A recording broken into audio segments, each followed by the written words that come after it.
Social media ആക്ടിവിസ്റ്റും IT വിദഗ്ധനുമായ Deepak പച്ച കൂടി നമുക്ക് ചേരുന്നു. ദീപക് പച്ച, ഈ വാർത്ത താങ്കളുടെ ശ്രദ്ധയിൽപ്പെട്ടിട്ടുണ്ട്. അതായത് സർക്കാർ വിരുദ്ധ വാർത്തകൾ ഫേസ്ബുക്കും അതായത് മെറ്റയുടെ ഉടമസ്ഥയിലുള്ള ഫേസ്ബുക്ക്, അതായത് ഫേസ്ബുക്കിൽ നിന്ന് ഇൻസ്റ്റയിൽ നിന്നും നീക്കം ചെയ്യുന്നു എന്നാണ് നമുക്ക് മനസ്സിലാക്കാൻ കഴിഞ്ഞത്.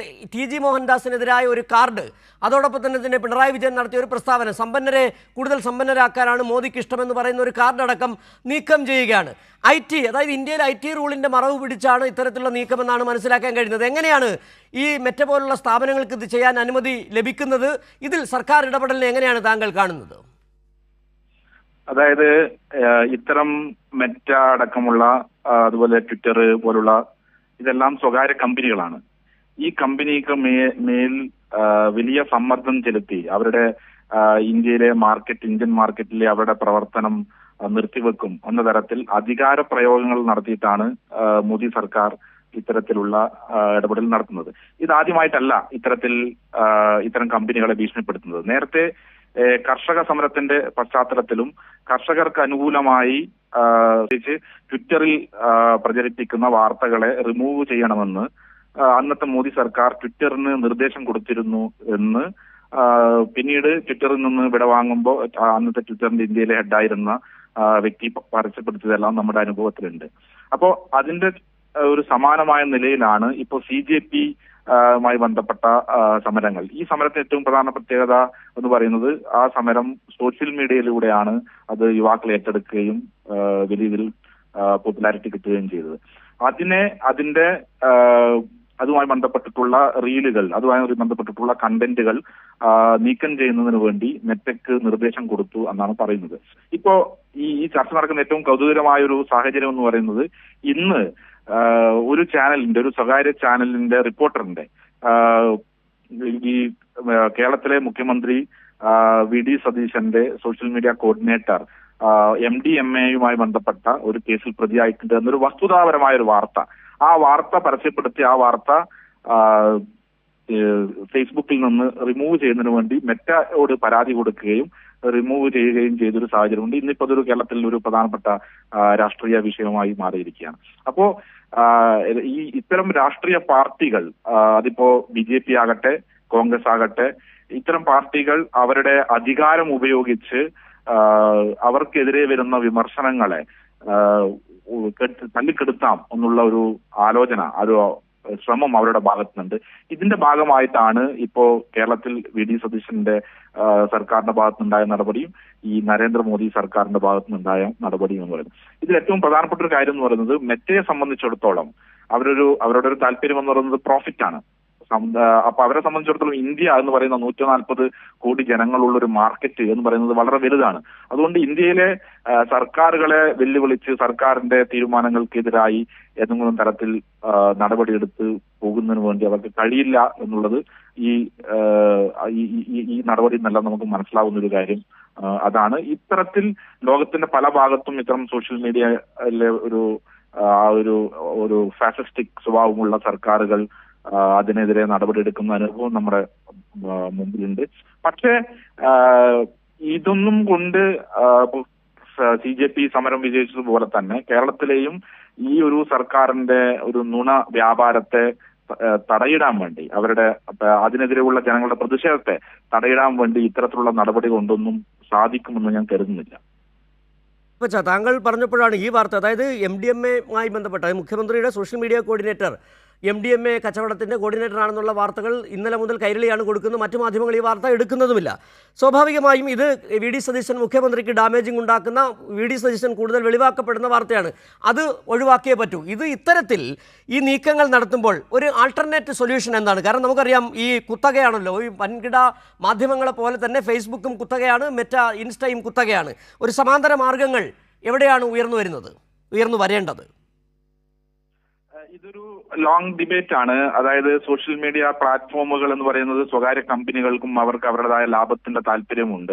അതുകൊണ്ട് ലോകത്തിലുള്ള ഇതിനെതിരെ ശബ്ദിക്കുന്നവരുടെ മേലുള്ള ഒരു പ്രധാനപ്പെട്ട ആർഗ്യുമെന്റ് എന്ന് പറയുന്നത്, ഇത്തരത്തിൽ ഇതിന്റെ എല്ലാം പ്രധാനപ്പെട്ട പ്രശ്നം എന്ന് പറയുന്നത്, ഒന്ന് ഇവരുടെ ഒരു ബിസിനസ് മോഡൽ എന്ന് പറയുന്നത് കൂടുതലായി ലാഭം ഉണ്ടാക്കുന്ന കണ്ടന്റുകൾ അല്ലെങ്കിൽ ലാഭം അവർക്ക് കൊടുക്കുന്ന ആളുകളുടെ അല്ലെങ്കിൽ അവർക്ക് പണം കൊടുക്കുന്ന ആളുകളുടെ കണ്ടന്റുകൾ വ്യാപിപ്പിക്കുന്നതിന് വേണ്ടിയിട്ടാണ് ഈ കമ്പനികളെല്ലാം താല്പര്യം. അതുകൊണ്ട് ഈ ഒരു ബിസിനസ് മോഡൽ ഇത്ര ലാഭം ഓറിയന്റഡ് ആയ ബിസിനസ് മോഡൽ അല്ലാതെ വാർത്തകളും വസ്തുതകളും വ്യാപിപ്പിക്കുന്ന തരത്തിലേക്കുള്ള സോഷ്യൽ മീഡിയ പ്ലാറ്റ്ഫോമുകൾ ഉണ്ടാക്കുക എന്നുള്ളതാണ് ഇതിനൊരു ബദൽ. പക്ഷേ അത് നമ്മുടെ ഇപ്പോൾ 2005 ഫേസ്ബുക്ക് വന്നു മുതൽ ഏതാണ്ട് 21 വർഷത്തിനിടയിലും അത്തരത്തിൽ ഒരു ബദലായ ഒരു സോഷ്യൽ മീഡിയ പ്ലാറ്റ്ഫോം നമുക്ക് ഉണ്ടാക്കാൻ വേണ്ടി കഴിഞ്ഞിട്ടില്ല.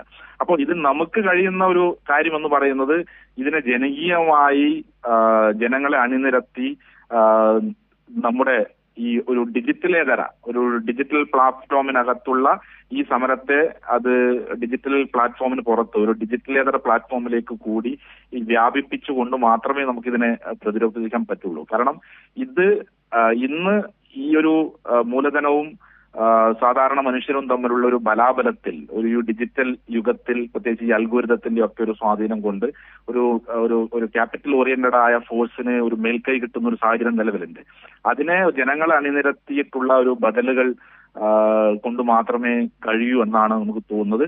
പിന്നെ ഒന്ന് ഈ ഒരു പ്ലാറ്റ്ഫോമിനകത്ത് തന്നെ സാധാരണ സോഷ്യൽ മീഡിയ പ്രവർത്തകരൊക്കെ ചെയ്യുന്നത് പോലെ ഒരു ക്യാമോഫ്ലാഷിംഗ് നടത്തി ഇതിനെതിരെയുള്ള പ്രവർത്തനങ്ങൾ നേരിട്ട് അത്തരം വാക്കുകളും അത്തരം പദങ്ങളൊന്നും ഉപയോഗിക്കാതെ അതിനെ ഒരു ക്യാമോഫ്ലാഷ് ചെയ്തുകൊണ്ടുള്ള ഒരു പ്രവർത്തനം ഇത്തരം ആശയപ്രചരണങ്ങളോട് നടത്തി അൽഗോരിതത്തിന്റെ ഇപ്പൊ ഫോർ എക്സാമ്പിൾ പാലസ്തീൻ അനുകൂലമായി നിങ്ങൾ മെറ്റയിലോ അല്ലെങ്കിൽ ഗൂഗിളിലോ എല്ലാം കണ്ടന്റുകൾ തിരയുമ്പോഴും അത്തരം കണ്ടന്റുകളെ ഇവരുടെ അൽഗോരിതം തന്നെയും താഴോട്ട് പിടിച്ചിരുന്നു. അതിന് പ്രചാരണം കൊടുക്കാത്ത, ഇതിന്റെ ശരിയായ വാർത്തകൾക്ക് പ്രചാരണം കൊടുക്കാത്ത ഒരു സാഹചര്യം നിലവിലുണ്ട്.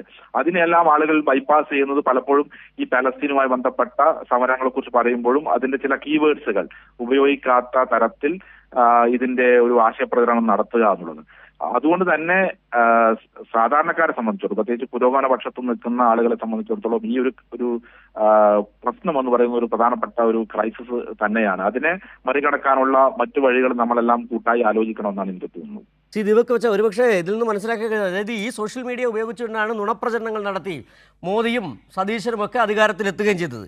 അതിൻ്റെ സാധ്യത അവർ തിരിച്ചറിയുന്നത് കൊണ്ട് തന്നെയാണ് വലിയ തരത്തിലുള്ള പ്രതിഷേധങ്ങൾ രാജ്യത്ത് രൂപപ്പെടുന്നുണ്ട്, സംസ്ഥാനത്ത് രൂപപ്പെടുന്നുണ്ട്. അതേ മാർഗത്തിൽ തന്നെ ഇവിടെ തടയിടുക. അവർ എങ്ങനെയാണോ കള്ളം പ്രചരിപ്പിക്കാൻ ഉപയോഗിച്ചത് കള്ളം പ്രചരിപ്പിക്കാതിരിക്കുക അല്ലെങ്കിൽ സത്യം പ്രചരിപ്പിക്കാതിരിക്കാനും ഇത് ഉപയോഗിക്കുക. അങ്ങനെയല്ല നമുക്ക് ഇതിനെ വിലയിരുത്തേണ്ടത്. അതെ, അതായത് ഇതിന്റെ ഒരു പല പഠനങ്ങളും പറയുന്നത് ഇപ്പൊ MIT ഈ സോഷ്യൽ മീഡിയയിലൂടെ നടക്കുന്ന വാർത്താ വ്യാപനത്തെ കുറിച്ച് നടത്തിയ ഒരു പഠനത്തിൽ പറയുന്നത് ഒരു സത്യം സോഷ്യൽ മീഡിയയിലൂടെ പ്രചരിക്കുന്നതിനേക്കാൾ 7 മടങ്ങ് വേഗത്തിൽ ഒരു നുണ സോഷ്യൽ മീഡിയയിലൂടെ പ്രചരിക്കും എന്നുള്ളതാണ്. കാരണം നുണ എന്ന് പറയുന്നത് എപ്പോഴും ഒരു വാചകമായിരിക്കും, പക്ഷെ അതിന്റെ സത്യം എന്ന് പറയുന്നത് വളരെ വിശദീകരിച്ച് പറയേണ്ട ഒന്നാണ്. അതുകൊണ്ട് തന്നെ ഒരു സത്യം ഈ സോഷ്യൽ മീഡിയയുടെ ഒരു നമ്മുടെ അറ്റൻഷന്റെ സ്പാനിന്റെ പ്രശ്നവും ഇപ്പൊ നമ്മൾ പല റീലുകളും ഈ സോഷ്യൽ മീഡിയ കണ്ടന്റുകളെല്ലാം എന്ന് പറയുന്നത് വളരെ കുറഞ്ഞ സമയത്താണ്. അതുകൊണ്ട് ഒരു നുണ പറയുമ്പോൾ അതിനെ വിശദീകരിച്ച് അതിന്റെ വസ്തുത കൃത്യമായി പറഞ്ഞു കൊടുക്കുക എന്ന് പറയുന്നത് ഒരു ഒബ്ജക്റ്റീവ് ക്വസ്റ്റ്യൻ പോലെ ഒന്നല്ല, അതൊരു വിശദീകരിച്ച് പറയേണ്ട ഒരു ഡിസ്ക്രിപ്റ്റീവ് ആൻസർ പോലെ ഒന്നാണ്. അപ്പോ അത് ഈ ഒരു സാധ്യതയാണ് സത്യത്തിൽ ഇന്ത്യയിലാണെങ്കിൽ സംഘപരിവാറും കേരളത്തിലാണെങ്കിൽ കോൺഗ്രസും എല്ലാം ഉപയോഗിക്കുന്നത്. ഒരു നുണ പറയുന്നു, ആ നുണക്കെതിരെ ഇപ്പോ കഴിഞ്ഞ നിയമസഭാ തെരഞ്ഞെടുപ്പിന്റെ കാലത്ത് കേരളത്തിലെ ചില ചെറുപ്പക്കാർ അന്നത്തെ പ്രതിപക്ഷ നേതാവായിരുന്ന VD സതീശൻ പറയുന്ന നുണകളെ അതിന്റെ ഡിജിറ്റൽ രേഖകൾ അടക്കം ഇന്റർനെറ്റിൽ പ്രസിദ്ധീകരിച്ച് ഒരു ക്യാമ്പയിൻ നടത്തിയിരുന്നു. പക്ഷെ ഈ നുണകൾ എന്ന് പറയുന്ന അതിന്റെ വിശദീകരണങ്ങൾ എന്ന് പറയുന്നത് വളരെ ദീർഘമായി പറയേണ്ട ഒന്നായതുകൊണ്ട് തന്നെ പലപ്പോഴും ഈ സോഷ്യൽ മീഡിയ പ്ലാറ്റ്ഫോമുകളിൽ അതിനൊരു ട്രാക്ഷനോ അതിനൊരു വിസിബിലിറ്റിയോ കിട്ടില്ല എന്നുള്ളത്. അപ്പോ ഈ ഒരു ബിസിനസ് മോഡലാണ് സത്യത്തിൽ ഇതിന്റെ ഒരു പ്രധാനപ്പെട്ട പ്രശ്നം. ആ ബിസിനസ് മോഡൽ എന്ന് പറയുന്നത് റൈറ്റ് വിങ്ങിനെ കേറ്റർ ചെയ്യുന്ന അല്ലെങ്കിൽ റൈറ്റ് വിങ്ങിനെ സഹായിക്കുന്ന നിലയിലാണ് നിലവിൽ രൂപപ്പെട്ടു വന്നിരിക്കുന്നത് എന്നുള്ളതാണ് ഇതിലെ ഏറ്റവും ദൗർഭാഗ്യകരമായ ഒന്ന്. മറ്റൊരു ബദലായി എനിക്ക് തോന്നുന്ന ഒരു ആശയം എന്ന് പറയുന്നത് എങ്ങനെയാണ് സത്യം പ്രചരിപ്പിക്കുന്നതിന് വേണ്ടി ജനങ്ങളെ പ്രേരിപ്പിക്കുന്ന ഒരു സത്യം പറയുന്നതിൻ്റെതായ ഒരു കൾച്ചർ രൂപപ്പെടുത്തുക. അത് ഡിജിറ്റൽ സ്പേസിലായാലും ഡിജിറ്റൽ ഏതര സ്പേസിലായാലും അത്തരത്തിലൊരു കൾച്ചർ രൂപപ്പെടുത്തുന്ന വേണ്ടിയിട്ടുള്ള ഒരു ജനകീയമായ ഒരു വലിയ ഒരു ജനകീയ മുന്നേറ്റം തന്നെ അനിവാര്യമായിട്ടുണ്ട് എന്നാണ് തോന്നുന്നത്. അല്ലെങ്കിൽ നമ്മളെല്ലാം വലിയൊരു അപകടത്തിലേക്കായിരിക്കും ഈ ഒരു ഒരു സോഷ്യൽ മീഡിയ പ്ലാറ്റ്ഫോം നമ്മളെല്ലാം കൊണ്ടെത്തിക്കുന്നതെന്നാണ് എനിക്ക് തോന്നുന്നത്. ശരി, വളരെ നന്ദി ശ്രീ ദീപക് പച്ച ഈ സാഹചര്യത്തിൽ പ്രതികരിച്ചിരുന്നു.